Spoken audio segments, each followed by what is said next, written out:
Jamie Hart had never been the type to crave attention. She wasn't loud, didn't host neighborhood barbecues, and certainly didn't put up tacky seasonal decorations like half the cul-de-sac did every October. She preferred things quiet, efficient, and private. Her home was a modest two-story brick structure at the edge of Red Creek Lane, a sleepy little street nestled just outside Asheville. It wasn't much to look at, but it was hers.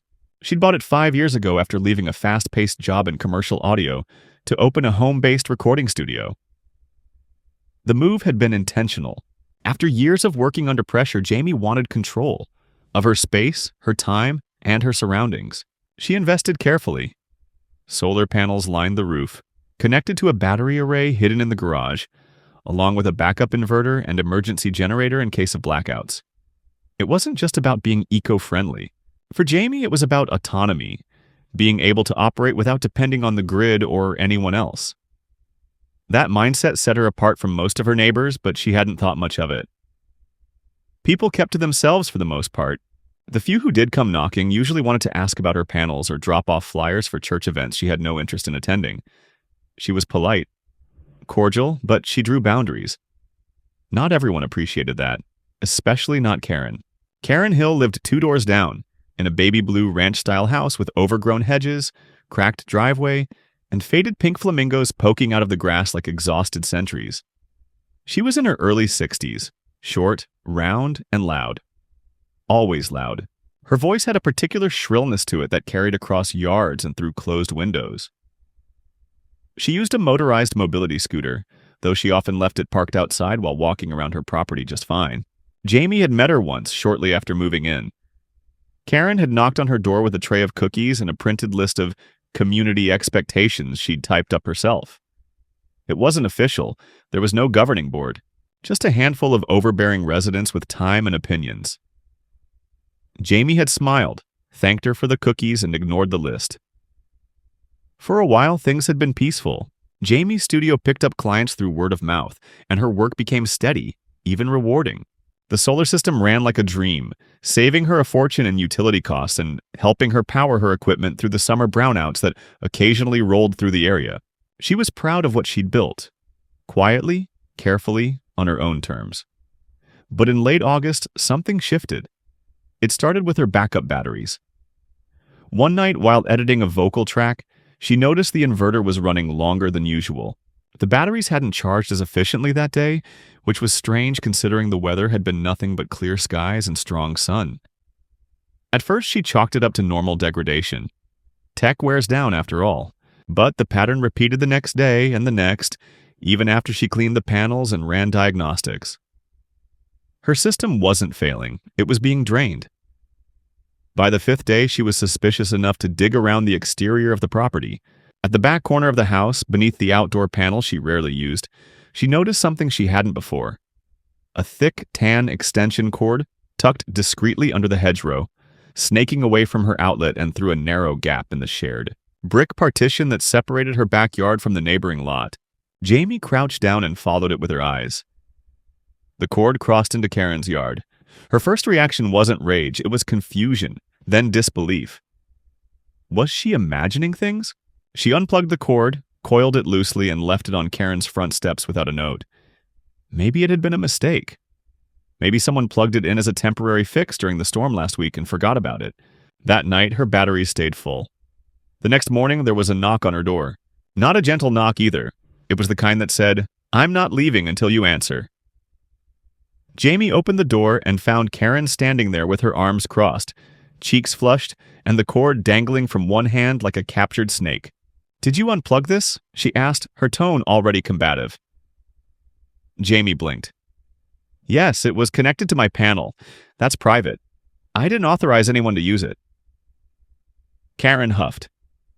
"You can't just unplug people's medical equipment. That's a mobility scooter. What if I got stranded in my own driveway? That could be criminal neglect." Jamie raised an eyebrow.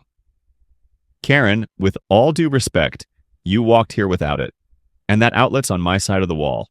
You didn't ask." Karen's eyes narrowed. "Well, I assumed you'd be neighborly. It's not like I'm running an air conditioner off it." I just needed a little help until my porch outlet gets fixed. You've got solar. You won't even notice. Jamie took a breath and kept her tone even. That's not the point. It's about consent. You can't just help yourself to someone else's electricity, solar or not. Karen's voice rose a decibel. Fine. You want to be difficult? Be difficult. But don't come crying when someone else needs your help and remembers how you acted.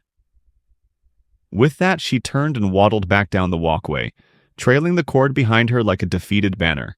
Jamie shut the door and stood there for a moment, trying to process what had just happened. She wasn't a confrontational person by nature, but she wasn't going to let someone bully her either. Over the next few days, she kept a close eye on her system. Everything seemed fine, until the power dip happened again. Same pattern. Middle of the night. Batteries draining abnormally fast. But this time, when she went outside, the extension cord wasn't there. There was no obvious tampering. It was clean.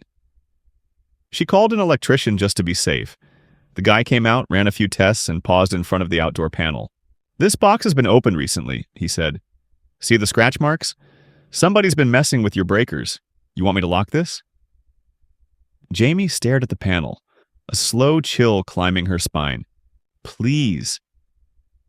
He installed a keyed padlock and advised her to check for other entry points. That night, Jamie couldn't sleep. Something about Karen's indignation had felt rehearsed, like she knew what buttons to press. She hadn't expected resistance. She'd expected guilt. And then the letter arrived. Folded in a cheap envelope, slid under her door rather than mailed, the message was typed in a default Times New Roman font with no return address. It read, "Refusing to assist a disabled neighbor is a violation of neighborhood mutual aid ethics. You may be reported to the appropriate agency if you continue this behavior. Consider carefully." No name, no signature, just that. Jamie stood in her kitchen holding the paper, heart pounding. Not from fear, but from the deep, gut-level realization that this wasn't a misunderstanding anymore. It was deliberate. And worse, it was organized. From that moment on, things weren't quiet anymore. Jamie didn't react right away. She stared at the note for a long time before folding it back into the envelope and locking it in her office drawer. She wasn't sure why she did that. Maybe instinct. Maybe she just didn't want to throw it out and forget. Something about it stuck with her. It wasn't threatening in a direct way, but it was veiled, condescending, and designed to unsettle. Jamie recognized that tone. It was the kind of language used by people who didn't want to fight, only leverage. It said, "We've already decided you're wrong, and now we'll start building the narrative to make everyone else believe it too." The next few days passed without further incident, but the neighborhood had shifted. Jamie noticed that when she walked her recycling bins to the curb, 2 women standing in Karen's yard suddenly quieted down. When she nodded hello, they didn't respond. Another neighbor who usually waved from his porch just looked away. It wasn't universal. Some people still greeted her, but there was an unmistakable shift in body language, in small looks and half-finished sentences. That bothered her more than the anonymous note. She hadn't done anything wrong, but someone was painting her as the villain, and from the looks of it, they were doing a damn good job. Still, she went about her business. She focused on her studio work and limited interactions with the neighborhood. But that Friday, when she came home from a supply run, her heart dropped. A new extension cord, black, heavy-duty, ran from the far side of her garage around the corner and disappeared behind the hedges again. It wasn't just plugged into a wall outlet. It had been wired directly into her inverter access panel. Whoever had done it had removed the tamper-proof cover and run the cable directly into the terminal ports. That wasn't just rude. It was dangerous. If someone had miswired anything, they could have overloaded the system, caused a fire, or worse. And this time, the panel was locked. She hadn't given anyone the key. That meant whoever did it either forced the lock or picked it. Her hands shaking, Jamie disconnected the cable and coiled it up. It wasn't even warm, which meant the drain was real-time, not residual. Someone had been using her power while she was out. She walked it straight to Karen's yard. The scooter was there, parked under its usual plastic canopy with a cheap cover thrown over it. She didn't see Karen and she didn't knock. She placed the cord on the porch steps again, this time with a strip of yellow tape wrapped around it that read, "Do not return." Jamie went straight inside, locked the door, and called a locksmith. The technician arrived 2 hours later and reinforced the outdoor panel with a dual lock latch and additional internal housing. Jamie asked him bluntly if this kind of thing happened often. He hesitated before answering. "Only in disputes," he said. "Usually family or property line issues. You might want to report it if it happens again. The power company doesn't look kindly on unauthorized redistribution." That stuck in her head. Unauthorized redistribution. It made her think of someone hacking into her bank account and withdrawing $5 at a time. Small enough to go unnoticed, but over time, it built into something serious. That night, she slept with her studio lights off for the first time in months. She didn't feel safe. The sense of privacy she'd worked so hard to preserve had been breached. Not by criminals or strangers, but by someone who lived close enough to wave hello in the mornings. The next week, a letter arrived. Not under the door, but in her mailbox this time. It was marked with the Neighborhood Advisory Committee seal, the same emblem used on flyers about lawn care ordinances and Halloween safety rules. Jamie opened it in her kitchen and scanned the contents, her expression darkening with each sentence. The letter informed her that a complaint had been submitted regarding her denial of access to community support infrastructure and her failure to engage in cooperative residential ethics, citing an alleged incident where she had intentionally interrupted the recharge cycle of a mobility device critical to the health and independence of a local resident. It didn't mention names, but it didn't need to. The language was clear. It wasn't just a slap on the wrist, it was a formal community citation. And worse, it stated that the advisory board had opened a review into her property's energy provisions, suggesting she might be subject to a mandatory compliance evaluation. That was a fancy way of saying they wanted to inspect her systems. She called the number listed at the bottom of the page, and after being transferred twice, a tired-sounding clerk told her flatly that all review referrals were final and that she should prepare for an evaluation within 10 business days. Jamie hung up without saying another word. That was the moment when confusion turned into something harder, something colder. She hadn't broken any law, she hadn't harmed anyone, but someone had decided to weaponize bureaucracy against her, and the system, lazy, indifferent, and easily manipulated, had opened the door wide. Later that afternoon, she received a second visit. Karen, perched on her scooter this time, rolled up to the edge of Jamie's driveway and parked like she owned the place. Jamie had just stepped outside to bring in a package when she heard the faint hum of wheels on asphalt. Karen didn't wait for an invitation. "I heard you got the letter," she said, her voice syrupy but sharp around the edges. "Maybe now you understand how things work around here." Jamie didn't speak. She just stared at her, one hand still resting on the screen door handle. Karen smiled. That awful, self-satisfied smile that people wear when they think they've won something they didn't earn. "This neighborhood takes care of its own," Karen said. "You don't get to isolate yourself and pretend you're not part of it. We're not living in the woods. This is a community. And if you've got more power than you need, maybe it's time you learn to share." Jamie finally responded. "That's not sharing, that's stealing." Karen shrugged. "Call it what you want. The people who matter already made up their minds." She turned and rolled away, leaving Jamie standing on the porch with her thoughts boiling over. That night, Jamie sat down and reviewed every document related to her property. Purchase agreements, zoning maps, solar contracts, utility logs. She wasn't looking for dirt, she was looking for proof. If someone tried to claim she was part of some power-sharing agreement, she needed to be able to shut it down with facts. What she found disturbed her. 3 months earlier, someone had submitted a digital signature on her behalf to enroll her home in a neighborhood energy offset program, an initiative supposedly meant to pool surplus solar power from private homes for emergency use by residents with medical needs. It sounded noble until she saw that her signature was forged. It was a perfect scan, but not hers. The name was typed, not signed, and the email listed on the confirmation wasn't one she had ever used. She took screenshots, backed up every file, and called her attorney the next morning. She didn't want to jump straight to legal action, but she wasn't about to sit back and be railroaded either. Her lawyer listened carefully, asked detailed questions, and promised to start with a cease and desist letter. She also recommended that Jamie get a certified energy audit of her home systems to document any unauthorized usage. That way, if things went to arbitration, or worse, she'd have hard evidence. Jamie agreed. As she hung up the phone, she glanced out the window. Across the street, Karen was standing at her mailbox, arms crossed, watching her house. She wasn't even pretending anymore. The energy auditor arrived 2 days later in an unmarked white van, her clipboard tucked under one arm, and a quiet, focused expression that gave Jamie the slightest sense of comfort. Her name was Celeste Morton, mid-40s, sharp, deliberate in her movements and words. The type of professional who made it clear within seconds that she wasn't here for social hour. Jamie appreciated that. She led her around the side of the house, explained where the inverter access was, where the battery units were housed, and how the solar panel array was wired.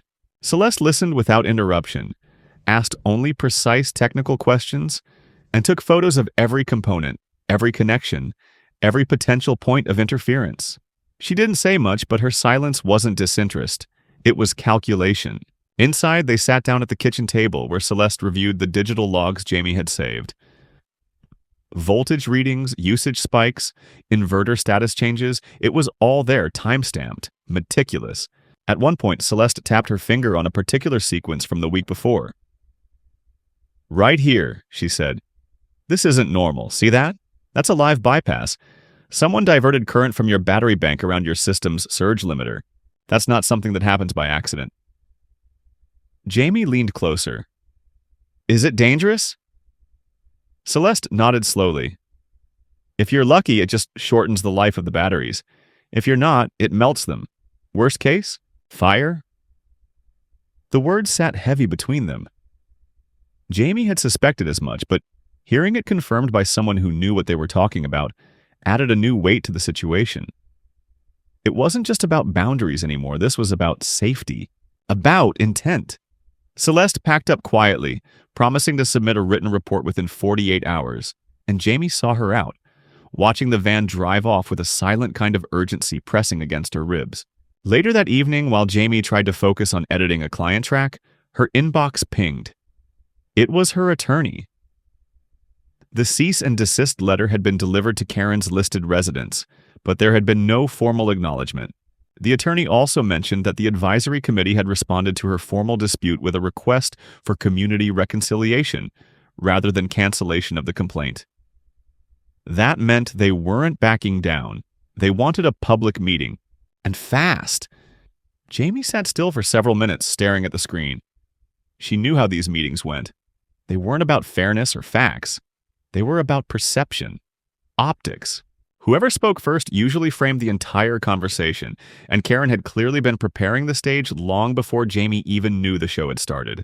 The meeting was scheduled for Saturday afternoon, in the same tired, multi-purpose room used for neighborhood potlucks and awkward 4th of July mixers. Jamie hadn't set foot in that place since the one time she brought a tray of baked ziti 3 years ago and left early when someone asked if she was the girl with the solar fortress. Now she had to walk into that room and face not just Karen, but every set of eyes that had quietly turned cold over the past few weeks. The day arrived with thick humidity and a sky that threatened rain. Jamie wore black, not out of drama, but simplicity, and arrived 10 minutes early. The room was already half full. Karen was seated near the front, flanked by 2 women Jamie barely knew by name, all of them dressed in matching pastel tones that looked like a coordinated effort. Karen gave her a half smile, something between smug and smugger. Jamie took a seat near the back, crossed her legs, and waited. When the chairwoman called the meeting to order, it was clear how things would go. The woman, a thin, over-accessorized retiree named Margie, smiled at everyone with practiced warmth and began by describing the nature of the misunderstanding between 2 residents, urging calm and neighborly discourse. Karen stood first. She began with a speech that felt like it had been rehearsed dozens of times. Flowery, sympathetic, full of strategic sighs and pauses. She spoke about her mobility limitations, her difficulty navigating a world not built for people like her, and how, in the spirit of community support, she had believed it appropriate to temporarily access available resources while her own home, power system, underwent repair. She never said, "I stole power." She said temporary emergency accommodation. She didn't say, I lied about consent. She said the email record showed inclusion in the program. She painted Jamie as someone cold, unyielding, and selfish, someone who had rejected every attempt at dialogue and called a lawyer instead of simply having a conversation. When it was Jamie's turn, she didn't speak right away. She let the silence stretch just long enough to force people to look directly at her. Then, calmly and without embellishment, she laid out the timeline. The unsanctioned cord, the tampering with her panel, the energy audit showing system bypass and safety hazards, the forged signature on the power pooling document. She handed printed copies of the report to the board and kept her voice even. She wasn't there to emote. She was there to end this. Halfway through, one of the committee members raised a question about the tone of the response, suggesting Jamie's cease and desist letter had escalated things unnecessarily. Jamie looked him squarely in the eye. If someone breaks into your home and helps themselves to your food, and you tell them to stop, is that escalation, or is it boundary setting? The room shifted. No one spoke, but a few people glanced sideways at each other. Karen's face tightened. Margie leaned forward. Let's not compare energy access to home invasion. Jamie didn't blink. Electricity powers the systems that keep my home safe and functional. Someone accessed it without consent, then falsified documents, then used my own neighborhood against me when I said no. If that's not invasive, I don't know what is. That was the end of it. The meeting dissolved into awkward silence, followed by vague murmurs and dispersal. The board said they'd take everything under advisement, which Jamie knew meant nothing in practice, but she didn't care. She hadn't come for a resolution. She came to make sure they heard the truth without it being filtered through Karen's performance. That night, when Jamie returned home, the air felt heavier. The kind of post-conflict quiet that didn't bring peace, just exhaustion. She poured a glass of wine and went to check her system again, as if some part of her still expected another cord to be hiding in the bushes. Instead, she found something else. Near the gate on the side of her property, someone had left a bag of trash. Not just any trash, her trash. Torn up mail, used paper towels, a coffee cup with her name scrawled on it. And at the top of the pile, an envelope with the words, "You don't belong here," written in Sharpie. Jamie didn't react. She just stood there, staring at it, until the wine in her glass had warmed to room temperature. Then she turned on her heel, walked back inside, and opened her laptop. If they wanted escalation, they were about to find out what that really meant. Jamie didn't sleep the night she found the trash at her gate. It wasn't just the words, though "you don't belong here," scrawled in black marker, hit something deep, primal, and personal. It was the fact that someone had rifled through her life, her routine, her habits, and used them against her. Coffee cup, torn notes, receipts. Nothing overtly threatening, but all unmistakably hers. It was an act of marking territory, not just hers, but theirs. A statement that said, "We're watching. We know what you throw away." That kind of message wasn't just a prank. It wasn't even about power at that point. It was psychological warfare on a suburban scale, and the worst part was that it worked. Jamie didn't go outside the next morning. She stayed inside, called her lawyer, and asked what the next step was. She didn't want to be the person who reacted out of fear, but the air around her house felt like it had changed. The lawyer suggested two things. First, file a formal police report. Not because they would act immediately, but because a record needed to exist. Second, get a private home inspector to run a comprehensive perimeter security assessment. Jamie agreed. That afternoon, she sat down with an officer in a cold, impersonal station lobby and filled out the report. She included photos, timelines, and names. She didn't accuse anyone directly, but it was obvious. The officer took it seriously enough to give her a case number, but not seriously enough to suggest anything would happen soon. Afterward, Jamie drove home slowly, scanning the sidewalks, the driveways, every movement behind windows. Everything looked normal. That was the trick of it. The security inspector arrived 3 days later. He was ex-military, methodical, and not prone to small talk. Jamie appreciated that. He spent 4 hours walking the property, checking every fence line, camera angle, motion light, and blind spot. When he returned to her kitchen table with a laptop open and a quiet frown on his face, Jamie braced herself. "You've got more vulnerabilities than you think. he said flatly. That side gate's an access point, and you've got a dead zone in your backyard where the hedges block line of sight. Someone could be there for hours and your system wouldn't register it. Jamie nodded, not surprised, but exhausted by the confirmation. Can it be fixed? He nodded. Easily. Infrared, low-light cameras, perimeter lighting. I'd recommend a gate alarm, too. She signed off on the upgrades immediately. As he worked over the next 2 days, Jamie kept her curtains drawn. She didn't want to give anyone the satisfaction of watching her react. It felt strange, fortifying your own home against neighbors. But that's what it had become. It wasn't her versus Karen anymore. It was her versus the narrative Karen had spun, and every passive face around her was a potential subscriber to it. The audit report from Celeste came in that same week. It was thorough, filled with graphs, technical jargon, and carefully worded conclusions. But one section stood out. In it, Celeste noted that the system manipulation had occurred through a set of third-party load converters attached to external charging equipment. Non-standard, non-certified, and traceable only through their unique frequency signature. Translation: someone had hooked up a device that didn't belong, and it left a fingerprint. That fingerprint matched patterns from a similar dispute in a neighboring county, one involving a supposedly non-profit mobility assistance program that had turned out to be a local scam. The operators would offer free chargers to disabled residents, then quietly connect them to nearby private systems under the guise of community energy sharing. It was fraudulent, unregulated, and predatory. Jamie's stomach twisted as she read it. That meant Karen hadn't just plugged into her out of desperation. She had help. Organized help. And it wasn't about needing power, it was about rerouting someone else's resources because she felt entitled to them. Jamie sent the report to her lawyer immediately, along with the updated security footage that now included audio capture. It wasn't much, but it recorded Karen standing at the edge of the sidewalk 2 nights ago, telling another neighbor, "She won't last, they never do. People like her think they're smarter than the neighborhood, but they always run." The lawyer responded quickly this time. "We're moving to formal complaint and potential civil suit. I'll draft the necessary filings." That should have brought Jamie relief, but it didn't. Not yet. The fight was still rising, and she knew how these things worked. Civil pressure didn't diffuse local tension. It inflamed it. She had no illusions that Karen would back down quietly. People like her didn't quit when caught. They doubled down. They spun new stories. They cried foul. They gathered sympathy by pretending to be victims of the very situations they orchestrated. By the weekend, the security system was fully installed. Jamie could now see the entire perimeter of her home on a dedicated monitor in her studio. Motion tracking, auto record, night vision.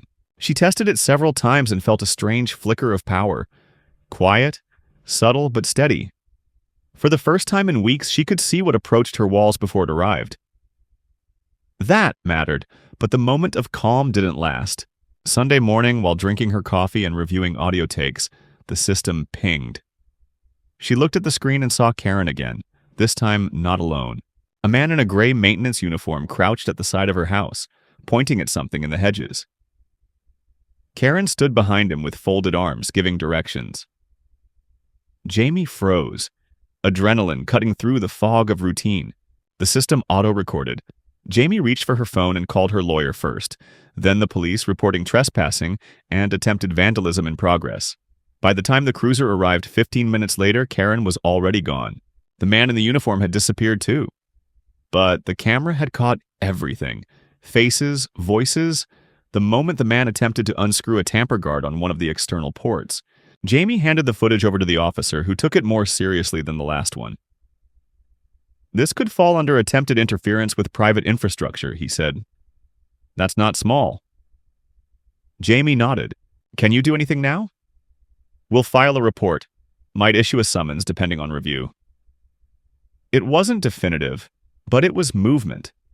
That night, Jamie lay in bed, watching the soft glow of the monitors on her wall. Her house felt like a bunker now, not the retreat it had once been, but something hardened, reinforced. And for the first time, she truly understood something that had hovered on the edge of her awareness for weeks. This wasn't about electricity. This wasn't about energy bills or charging scooters. It was about control. about claiming space, about asserting dominance by pretending to be owed what you never earned. And now that someone had finally said no, they couldn't stand it. She didn't feel triumphant. She felt prepared, and that was enough. Jamie didn't hear from the police again for another week. She wasn't surprised. The footage had been clear, the attempt to breach her system obvious, but enforcement in neighborhoods like hers moved with the pace of a tired shrug. Unless something caught fire or someone pulled a weapon, it all just blurred into reports, procedures, and quiet dismissals. Still, she followed her lawyer's advice to the letter. Every piece of footage was saved, dated, and backed up on 2 external drives. Every communication was documented. Every instance of trespassing, tampering, or suspicious movement was logged with timestamps and filed with copies of her growing list of formal complaints. It didn't feel like preparation anymore. It felt like building a case, slowly and deliberately, the way you build a wall after someone's broken your fence too many times. On Thursday, a packet arrived in her mailbox, stapled, printed on heavy paper, and wrapped in a branded folder with the advisory committee's logo. Inside was a formal letter informing her that her home was now under internal review for non-compliance with cooperative energy provisions, along with a breakdown of alleged infractions, denial of access, inappropriate response to communal need, and obstruction of infrastructure upgrades. The language was meticulous, almost legalistic, but clearly written by someone who didn't expect pushback. In the back of the folder, clipped with a black fastener, was a proposed solution. Either Jamie submit to the installation of a shared access smart meter, allowing surplus energy to be rerouted during community needs, or she pay an annual fee to opt out of the system, an amount roughly equivalent to her entire annual utility savings. It was extortion with a polite smile. Jamie took the folder, placed it neatly on her kitchen table, and called her lawyer. The conversation that followed was brief but decisive. "They're trying to codify theft," her attorney said. "We're beyond letters. I'm filing the civil complaint first thing tomorrow." Jamie didn't ask how long it would take or what the odds were. She simply said, "Do it." The days that followed felt like the edge of something. The air in the neighborhood changed. Not openly hostile, no shouting, no smashed windows, but colder, more coordinated. One morning, she found her garbage can turned over, contents spilled out like roadkill across her driveway. Another day, someone left dog feces in her mailbox. Messy, stupid, and childish, but unmistakably deliberate. She didn't respond. She cleaned it all up, documented it, and said nothing. That, more than anything, seemed to enrage them. Her silence, her refusal to play the game their way, made them escalate. The following Monday, while Jamie was on a remote call with a mixing client in Seattle, her studio lights flickered. Then they shut off entirely. A second later, the backup kicked in. Confused, she walked to the garage and checked her systems. Everything was operational. No power loss, no fuse issues. Then she saw it. Her external converter had been unplugged, its weatherproof casing cracked at the base. Someone had physically pried it open and pulled the cord. That was the final straw. She called the police again. Not the non-emergency line this time, but directly requested an officer at her property. When the cruiser arrived, she met the officer at the gate, armed with printed security logs and footage. This time, the footage clearly showed someone, short, heavyset, wearing gloves and a hooded jacket, crouching behind the shrubs and breaking open the casing with a crowbar. It was Karen. The footage caught her face as she looked up toward one of the cameras, probably not realizing it had a night vision overlay. Her eyes were unmistakable. Jamie handed it all over without emotion. The officer took it seriously. "You want to press charges?" he asked. She didn't hesitate. "Yes." That night, a summons was issued for Karen Hill. Tampering with a private energy system, trespassing, and property damage. It wasn't jail time, but it was real. The advisory committee responded with a bland statement about regrettable events and the importance of maintaining neighborly harmony. But Jamie didn't even bother reading it in full. She had other things to focus on now. The lawyer called 2 days later to confirm the civil suit was officially in motion. They were seeking full reimbursement for unauthorized power usage, equipment damage, and punitive damages for harassment. The estimate was just under $20,000. Jamie didn't expect to win every cent. That wasn't the point. The point was establishing precedent, making sure there was a legal record that this happened, that it wasn't some minor squabble between two difficult women, that it was theft, targeted abuse, and retaliatory sabotage, wrapped in the soft tissue of community politics. 2 mornings later, a letter arrived. No envelope, just folded paper slipped under her door again. This one wasn't typed. It was handwritten in looping cursive, the kind that looked like it belonged in a church bulletin or a grandparent's birthday card. It said, "You really think you'll come out of this clean? Everyone's watching you, even the ones who smile, even the ones who wave. And if you think court's going to save you, wait until we vote." There was no signature. Jamie read it once, then twice. She didn't cry. She didn't throw it away. She took a photo, logged it, and emailed it to her lawyer with a single sentence. "They're still pushing." That same day, a quiet knock at her door caught her off guard. It was Mrs. Redfield from 3 houses down. 70, quiet, barely 5 feet tall, always wore cardigans even in the heat. Jamie had never spoken more than 10 words to her. She held a Tupperware container and a folded note. "I made too much," she said gently, handing Jamie the food. Then she pressed the note into her palm, closed Jamie's fingers around it, and left without another word. Inside, Jamie unfolded it. "You're not wrong. Keep going." It wasn't a rescue. It wasn't a team. But it was something. That night, Jamie sat on her porch for the first time in weeks, the soft glow of her security system humming in the background, the air thick with summer static and quiet resilience. She knew Karen wouldn't stop. She knew the vote the note referred to was likely some attempt to expel her from the neighborhood organization or further isolate her. But she also knew something else. Every escalation, every threat, every petty act had been documented, timed, and tied to names. The system Karen had relied on, whispers, favors, winks, and silence, was unraveling under the weight of its own carelessness. Jamie didn't need the neighborhood to like her. She just needed them to fear trying this again. The summons hearing was scheduled for a Wednesday morning, just past 9, in a county courthouse that smelled faintly of mildew and overheated plastic chairs.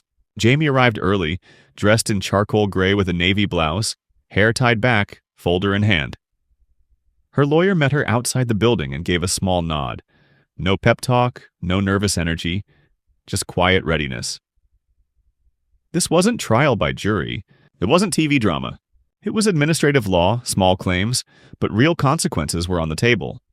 Fines, formal orders, and the first tangible recognition from a legal institution that what had happened wasn't just a neighbor dispute, but calculated misconduct. Karen arrived 10 minutes late, trundled into the building in her scooter with a floral shawl draped dramatically over her shoulders, and an air of exaggerated fragility that made Jamie's lawyer snort under her breath. The judge was a middle-aged man with tired eyes and no patience for theatrics. He asked for opening statements. Jamie's lawyer laid out the timeline succinctly. Unauthorized use of electrical systems, bypassing of secured panels, physical damage to private equipment, and harassment through both personal conduct and community pressure. She presented documentation in organized, color-coded folders, footage, audit reports, tampering photos, copies of forged documents, and the anonymous notes. She spoke in the same tone she had used since the beginning, measured, formal, utterly devoid of drama. It worked. Karen's side didn't go as smoothly. Her attorney, a community rights enthusiast with a background in mediation, not litigation, began with a plea for understanding, painting Karen as a vulnerable woman forced to navigate the indifference of a privileged and insular neighbor. Karen interjected twice during his statements, attempting to explain her intentions, but the judge waved her off both times. Her defense relied heavily on the idea that she had believed she was participating in a shared resource agreement, that the installation of her equipment had been guided by informal community support, and that the damage to Jamie's system was unintentional. But when asked to provide any proof of Jamie's consent, her attorney fumbled. The forged signature became the turning point. Jamie's lawyer handed the judge 2 documents. The original registration of the so-called Energy Offset Program, with Jamie's name printed but not signed, and the forensic report showing the email tied to that registration had no connection to Jamie's known accounts. Karen's attorney objected, claiming irrelevance, but the judge allowed it in, noting that it went to the credibility of her claims. Then came the footage. Not just of the tampering, but the moment Karen had appeared with the man in uniform. The clearest, most damning clip. Jamie had made sure the timestamp and location data were embedded directly in the video file. The judge paused after watching, looked at Karen, then at her attorney, and scribbled something on his notepad. After that, it didn't take long. The judge ruled in Jamie's favor. Karen was ordered to pay $2,000 in compensation, every cent documented from the unauthorized energy use, plus the verified cost of the damaged hardware and inspection labor. The harassment portion of the claim wasn't formally adjudicated. It fell outside the scope of that day's session. But the judge stated for the record that the pattern of behavior displayed here raises concerns not just of neighborly discord, but of targeted manipulative conduct that demands accountability. Karen didn't react at first. She sat still, lips pressed tight, staring straight ahead as though none of it had landed. It wasn't until she was wheeling out of the courtroom that she snapped. In the hallway, her voice echoed down the tiled corridor, loud enough for Jamie and everyone else to hear. "You think this is over?" she barked. "You can't hide behind cameras and lawyers forever. People see what kind of person you are now." Jamie didn't respond. Her lawyer stepped between them and kept walking. Back at home, Jamie expected some strange mix of relief and exhaustion to wash over her. Instead, she felt clarity, like the fog had finally lifted from a very long, deliberately disorienting maze. Her security system was still running, the yard was still quiet, and the gate alarm hadn't tripped in days. For the first time in nearly a month, she cooked dinner without glancing toward the back fence every 5 minutes. 2 days later, she received a thick envelope taped to her front door. She opened it cautiously, half expecting another crude message, but inside was a single formal letter from the advisory committee. It stated that in light of recent legal developments, Jamie's home was no longer under review, and the motion to include her in shared utility provisions had been dropped. No apology. No acknowledgement of error. Just withdrawal. That was fine by her. She didn't need contrition. She needed peace. But peace wasn't quiet. The neighborhood didn't suddenly grow friendly. People didn't wave with both hands or invite her to community events. What changed was subtler. A soft hum of restraint in the air, like someone had thrown a glass of cold water over a room full of whispering mouths. No more notes. No more overturned bins. No more sideways looks that lingered too long. And Karen? She was still there. Still rolled out every morning to retrieve her newspaper. Still rode her scooter past Jamie's house with performative indifference. But the edge was gone. She didn't look up. She didn't smile. She didn't wave. She knew the game had changed. Jamie knew it too. The summer faded into fall with no fireworks. There was no dramatic apology, no tearful confrontation, no final act of defiance from Karen. Just the slow, deliberate erosion of tension as the season turned. The air cooled, and the neighborhood began to behave as though none of it had ever happened. Jamie didn't expect anything else. These things rarely ended with a clean bow. There were no lines drawn in chalk, no victory flags planted in flower beds. Just silence. A careful silence. The kind that doesn't welcome, but no longer threatens. People stopped looking twice when she walked to her mailbox. They didn't start small talk, but they didn't avert their eyes either. Some neighbors who had once ignored her began offering nods of acknowledgement. Polite, brief, restrained. It was enough. She didn't want friends. She wanted space. The court-ordered payment came in 2 parts. Certified checks issued through Karen's lawyer. No note, no contact, just confirmation of receipt and a signed acknowledgement of settlement terms. Jamie deposited the money and immediately reinvested it into an upgraded battery system for her home. Not because she expected further sabotage, but because she'd learned something unshakable over those weeks. Safety didn't come from assuming people meant well. It came from preparing for the moment they didn't. Her lawyer offered to pursue additional claims. Emotional distress, punitive damages. But Jamie declined. She didn't want to stay in litigation. She didn't want to make Karen a permanent part of her life's paperwork. She had what mattered: restitution, documented accountability, and a neighborhood now far less confident in its own unchecked righteousness. She spent more time in the studio again. The disruption had derailed several projects, but slowly she rebuilt her schedule. Clients returned. Word spread that she was taking new work, and the emails picked up. For the first time in a long time, her days felt normal, focused, predictable. She reclaimed that quiet rhythm she had loved when she first moved in. The subtle balance of soundproof walls, early mornings, and the soft hum of machines she controlled entirely. One afternoon in October, while trimming back the hedges near the side gate, Jamie noticed a small envelope wedged between the branches. Her first instinct was caution. She opened it with gloved fingers, half expecting another petty message, but inside was a plain card. No name, no handwriting. Just a printout of a quote typed in bold. "Those who demand access to what you've built without effort are not asking for help. They're asking for ownership." There was no signature, no indication of who had left it. Jamie stared at it for a long time, then folded it back into the envelope and slid it into her back pocket. She didn't need to know who had left it. The gesture was enough. Someone else had been watching. Someone else understood. Karen remained on the periphery. She didn't speak to Jamie again, but she also didn't test her anymore. No more extension cords appeared. The canopy for her scooter was relocated to the opposite side of her lot, as if to remove even the appearance of connection. That, more than anything, marked the true end. Not reconciliation, not apology, just a full retreat. Jamie began taking walks again, early before the sun fully rose. She found new paths through the neighborhood, routes she hadn't dared explore while things were boiling. The leaves changed, the air grew thinner, and the world felt less like a battleground. She passed houses without wondering which windows had once watched her. She looked up instead of down. The house itself changed too in small ways. She repainted the side gate, installed a new intercom, added motion lights near the shed. Not because she was scared, but because she refused to ever be caught off guard again. Her home was still hers.